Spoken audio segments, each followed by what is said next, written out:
Welcome to the Learning Lab. I'm here today with Paul Batchelder, the Director of Life Safety and Emergency Preparedness at new Caney ISD. Welcome, Paul. Thank you for having me. All right, to get started, tell us a little bit about new Caney ISD, where are you located, and how large of a district you are.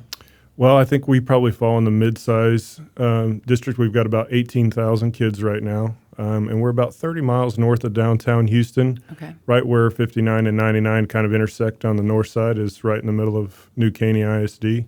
We've been a fast-growing district for several years now, and that's not slowing down for us. So we've got a lot of things on the horizon coming up, and we're sitting at about 20 schools right now, but if everything materializes like we expect, we're going to be having more schools probably every year for the next 4 or 5 years. So how many schools are you opening every year?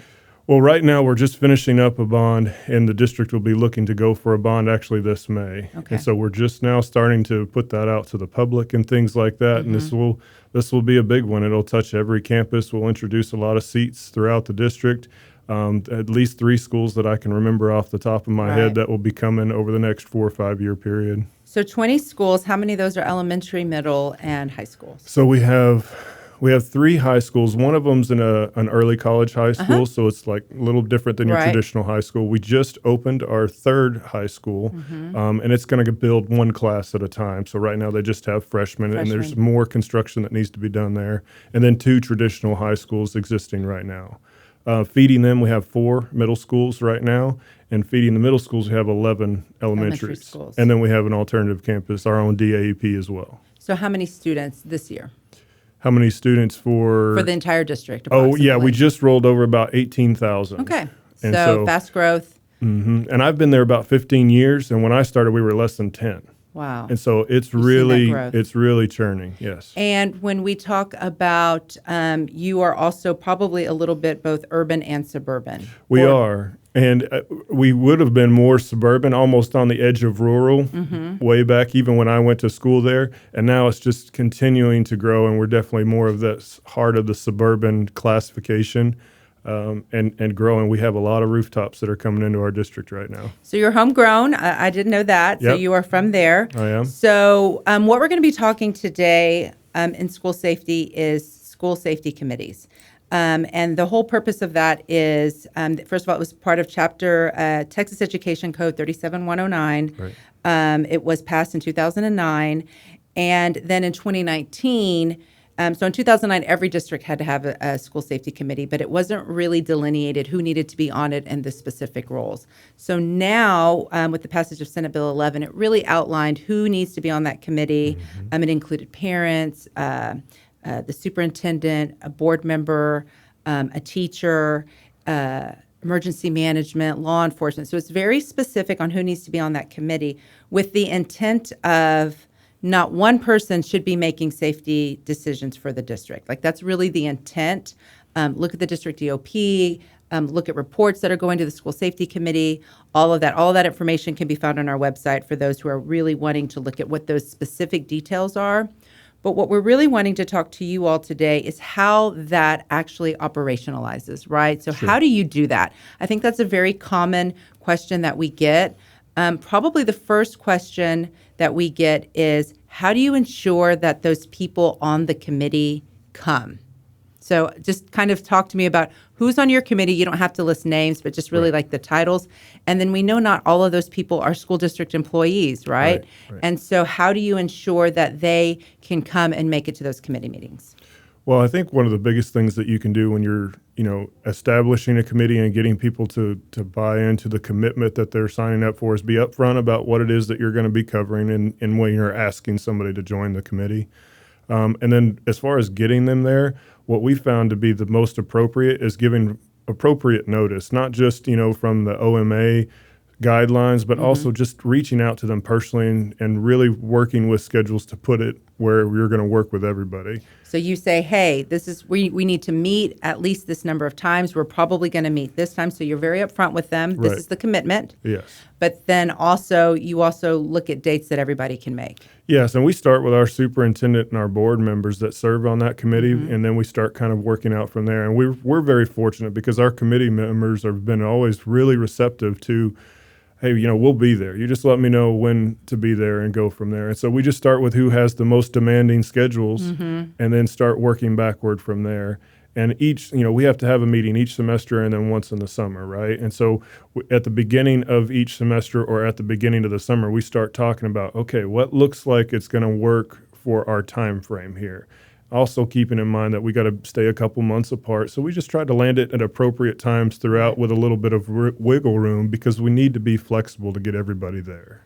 So a large portion of the committee's work is participating in that implementation of monitoring, reviewing. I know that was something we had to do this past summer, review that district emergency operations plan.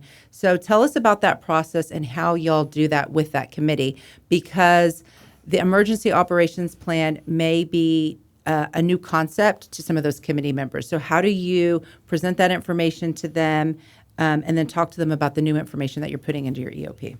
Well, our approach is this. We take a very calculated leadership approach to this, and that is we put together kind of a package, if you will. And so I'll have a summary, and let's just take this last submission. I'll have our basic plan and everything else that had to get attached with that and say, okay, here are the high points, here's what's going to be submitted, and just kind of outline everything for them.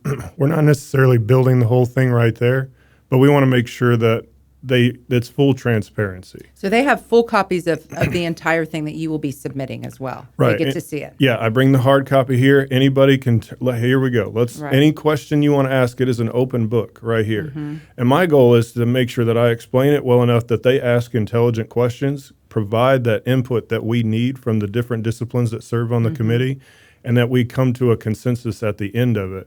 I'm fortunate because we do have board members that sit on our committee. We do have our superintendent that's there. And so we can, really make sure that we're representing the district well and progressing with a signed off product by the committee. So while it may be a package, it's not complete by any sense until we get the final word from the committee. And I know you talked about being a little bit urban and a little bit suburban.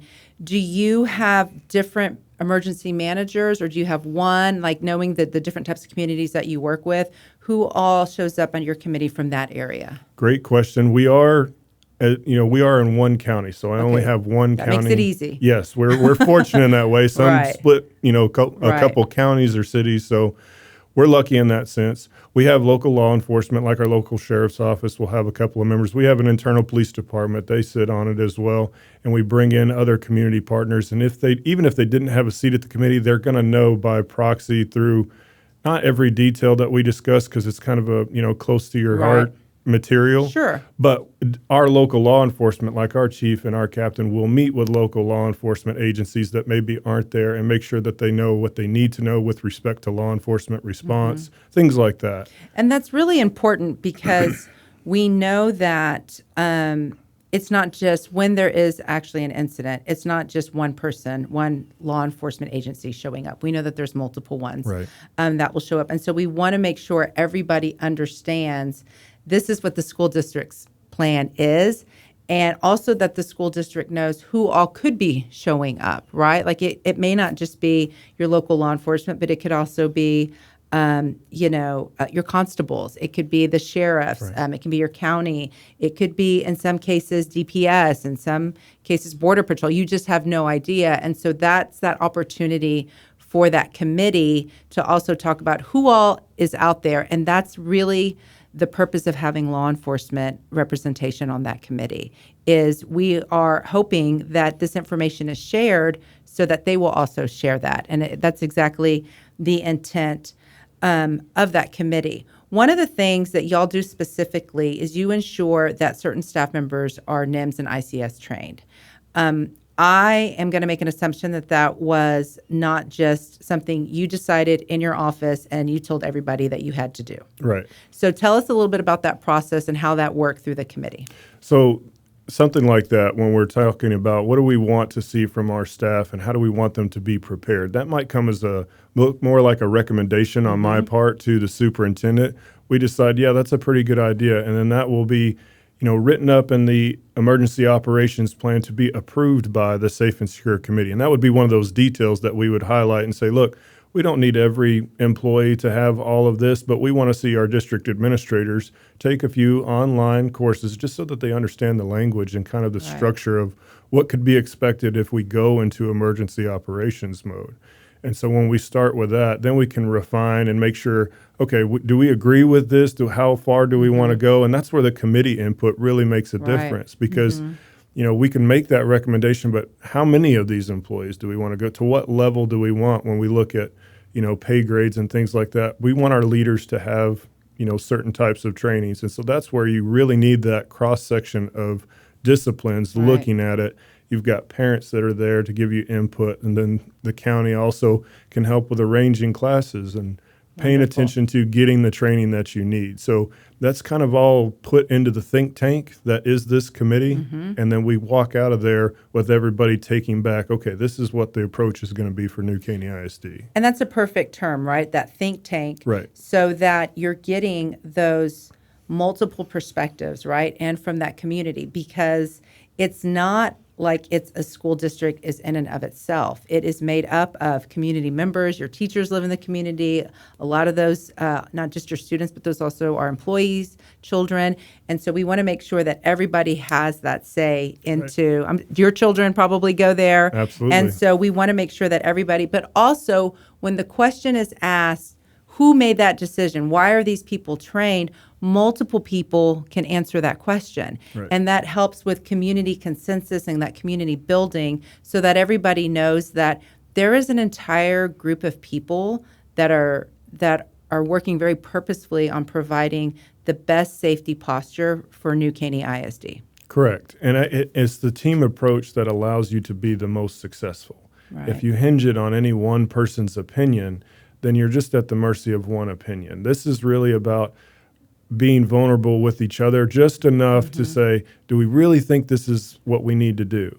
And when you have a consensus, then you don't have to shoulder the responsibility on your own either. Exactly. And so as somebody that's, taking on a lot of the leadership with respect to the things that they've given me as a job responsibility, I certainly appreciate having this kind of idea of where do we need to go. Yeah. My superintendent is extremely involved and tells me exactly what he's thinking with respect to the things that he wants to see done in my area of expertise.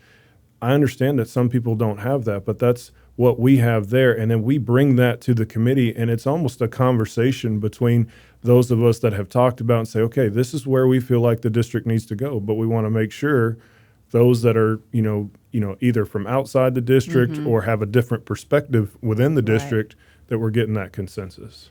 So I know NIMS and ICS is one example. What is another example that you feel has been a success that the committee has brought to New Caney ISD? Well, I'm really appreciative. One of the things that we use the committee for as well is every school district gets the school safety allotment. And so that's just a little bit of money that comes in based off your ADA, and we kind of have to figure out how to spend within a few different categories. Now, that could easily just be put on the shoulders of somebody like myself with no real input just on where they're going. But I think the best model for that would be, again, here's a budget list of items that I would like to go purchase for the district. Right. And then we shop that list together as a committee and really pay attention to, okay, tell me why, Paul, that you feel like this is something we need to go after. And we explain and talk through some of those purchases, and I get sign off on that. And because it's part of our emergency operations plan, it's all protected information, so they know, okay, this is where that money's going towards. And since we're going to be audited on that stuff anyway, I want them to be able to speak intelligently about this money is coming to the safety and emergency management side of the house. We are spending it in the appropriate ways, and we're actually signing off on what we're asking Paul to go do. Right. So that is, great community building on also knowing that school safety allotment, which is we all know is a very small amount of money. And I'm sure you also add to that from that district budget. So that is definitely one of the things that y'all do well. What is a challenge that you have in working with that committee? What would you say is a challenge just for you as a safety director? Because we know a lot of safety directors are watching these podcasts. Well, and I think you have to be cognizant of what a committee is. It's going to be multiple opinions. And there's different levels of training and understanding with that. And so for some people that are in my position, we need to make sure that we're listening very carefully to everything, because they may not have the same level of training, but that doesn't mean that their opinion or their what they have to offer matters any less. And so we really need to take it all in and say, okay, what is at the root of what their concern is or their suggestion, things like that. And be on the receiving end of homework assignments. We are in education, and I want to make sure that they feel accessible to me and being able to ask, could you look into this? Could you conduct this kind of research and come back to the committee so that we could deliberate further or have a better understanding? Because there's a two-way trust there in that I'm going to be open and honest about what I think, but that also comes to me as well. And so we work together to say, okay, if there's anything pressing and even need to have an extra committee meeting, if it comes down to that, then we're prepared to do so, because we're trying to make sure we're making the correct decisions for our district. So you mentioned training. So let's say I, Celina Bley, am a new parent on your committee. What type of orientation do you give those committee members, knowing sometimes those committee members have been meeting for maybe 1 or 2 years together, but you do have new committees that come on and off every year. So how do you train or orient a new committee member? Well, the first thing I would tell you is thank you for joining the committee and committing to that. And you would already have some expectations as far as what the commitment was going to be. And so you've had to, kind of make some personal sacrifices to get to that point. And then I would reassure you that coming as you are is enough. And so what it would be is a function of how much more do you want to contribute? You're being asked to be on the committee because of a unique perspective. And so I don't need you to be trained to the level that I am. I need to be able to listen to what you are going to say, and I want you to be a contributing member as you are, with your specific discipline, with your expertise, and even just experience in life in general. And so as a parent coming on, it's like, here you go. If you want to go to the next level of training, I would encourage, hey, look, here's some of this incident command stuff, because I might throw around some technical jargon. Right. And Education lingo. Right. And I don't want to leave you in the dark with it. We get kind of programmed and get in the rhythm of using certain language. And so something like that would help them with some of the acronyms that we throw out, or just paying attention to how we conduct business and realizing, look, I don't need you to research it to death, but I do want you to ask intelligent questions and ones that you can give me homework assignments for, so that you feel empowered to learn through my experience, if that makes sense. No, it makes total sense. One of the questions that we get a lot is, we're discussing some really serious stuff, but it says it has to be an open meeting. And that's when we always have to say, but you can go into closed session. How do y'all handle that? When do you choose to obviously be an open session? And then when do you choose to go into closed session? Well, I think the nature of what you have to discuss, and we stick very closely to what the responsibilities are outlined in Senate Bill 11. And so we don't get too far away from that. And for the most part, everything that we're doing contributes to that multi-hazard emergency operations plan. And the specifics of that content is protected information. And so when we do that, and I believe TASB's got some documentation out there that kind of supports that, look, if you're doing it under this umbrella, then you're okay. And so if we have real specific content questions, then we will go to, a closed session, and we will do that. Now, and you're able to. That is part of, I think the legislators understood that, and that is why they said, you can go do that, because we also understand in a regular board meeting, if you're going to be discussing school safety things, you can also go into closed session. Correct. And so we can address things in a general sense in like a regular scheduled board meeting. We may even say like, hey, our committee met and we talked about these high-level things, or we turned in this documentation to Texas School Safety Center, just as a high-level overview. But if we need to go back to the think tank, then it is in a closed session meeting, because we need to make sure that our committee members, one, understand that getting this information out there compromises or potentially compromises school safety in some way. And so we don't need that out there. And that's never the intent of them asking us to put together a committee and to talk about things. They want to make sure that we have the conversations that we need to have and discuss what needs to be discussed, but not at the expense of things becoming unsafe. Correct. What have you ever gotten any feedback where community members want more information, or they want to show up, or they want to do, And then how do y'all handle that, knowing that you are discussing sensitive information? Well, I think, yes, we get requests for information that would be contained within the emergency operations plan. And it's really just a respectful conversation of, look, we're not going to release that specific information. You have committee members that you can voice your concerns to, and then they Nice. can bring that on their behalf. It's kind of like what a school board would Right. do, right? Like they're an extension of the community. Right. And again, that's where I'm lucky because I have board members that sit there on the committee and they participate and they work with our superintendent, and they're doing a great job of feeding us what is the pulse out there in the committee, and they're accessible to our committee, to our community. So it makes perfect sense for it to make those natural funnels for information. And so they're getting heard. They just may not get it directly because of the nature of the information. Exactly. What has been a pleasant surprise for you in working on that committee? Well, when you put together a group of people and you say, and you're basically, I'm putting together work that I've been working on and saying, okay, For a long time, probably. what do you not like? What do Right. you do like? One of the pleasant surprises is just the forthright honesty about what they don't like.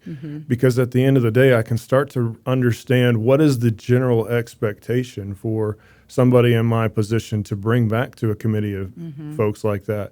I enjoy the surprises. In emergency management, we don't get a scripted day. Exactly. So it's really keeping your mind sharp about dealing, well, I wasn't expecting that, but I know how to deal with it because of the training that I have, because of the nature of the work we do.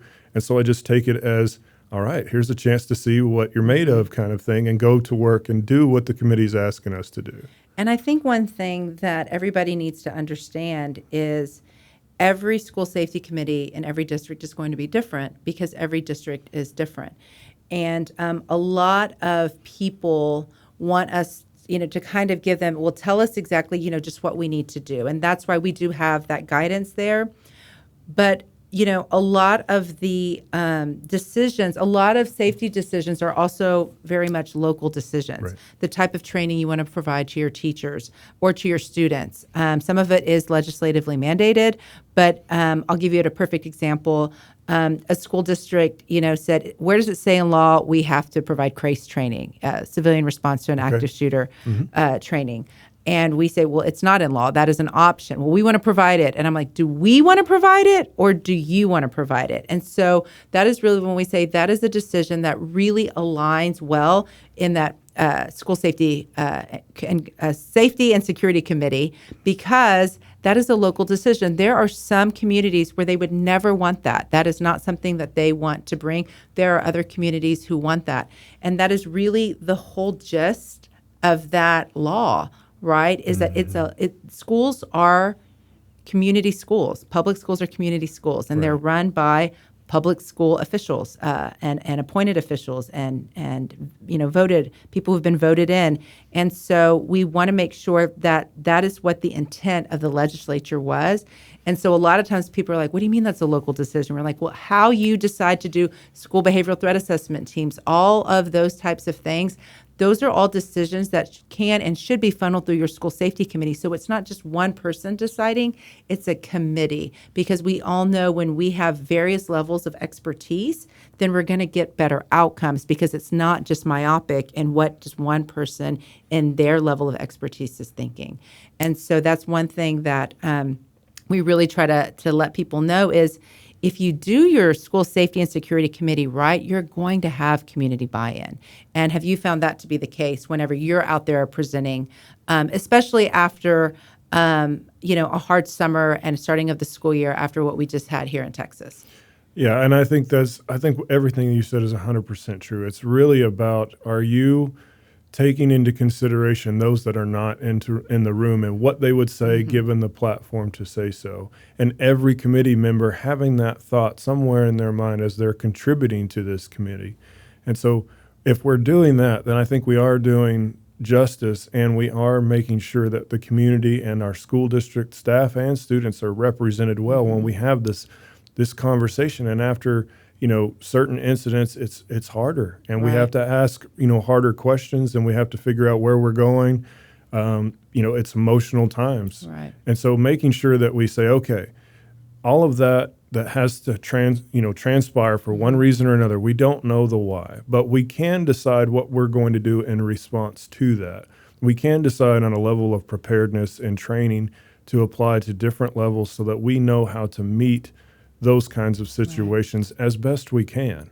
There's still uncertainty, and I think sometimes we're looking for that magic wand to wave and tell us it's going to be, do these things and everything will work out perfectly. It's not the nature of the work we do. Right. And so if you start with something like a threat and hazards risk analysis and make this committee be a part of that process, then you can start to say and localize what's important to us. What are we most worried about? What do we think is going to have the biggest impact?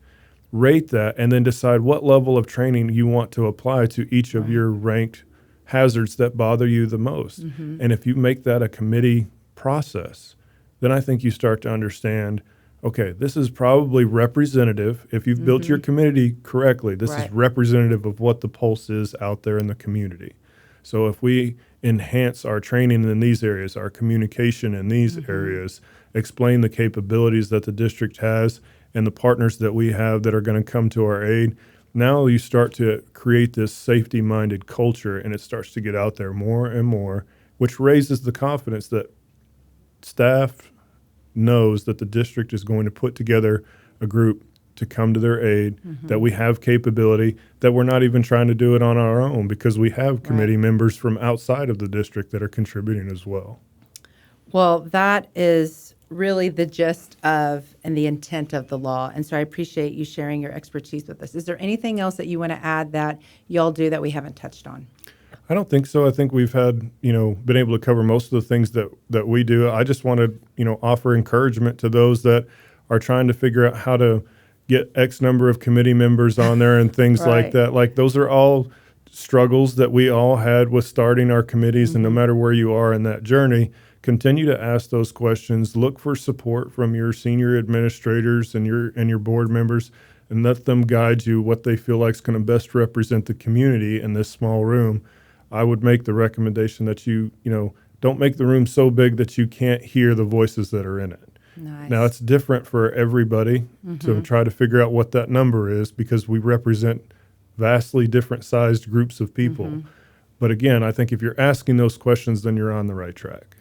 And if there are some other safety directors or superintendents who want to get some more information on how y'all do it specifically at New Caney ISD, can they contact you and reach out to you? Absolutely. Be happy to help anybody I can. Awesome. All right. Well, thank you, Paul, for being here, and we appreciate you coming here today on the Learning Lab. Thank you very much.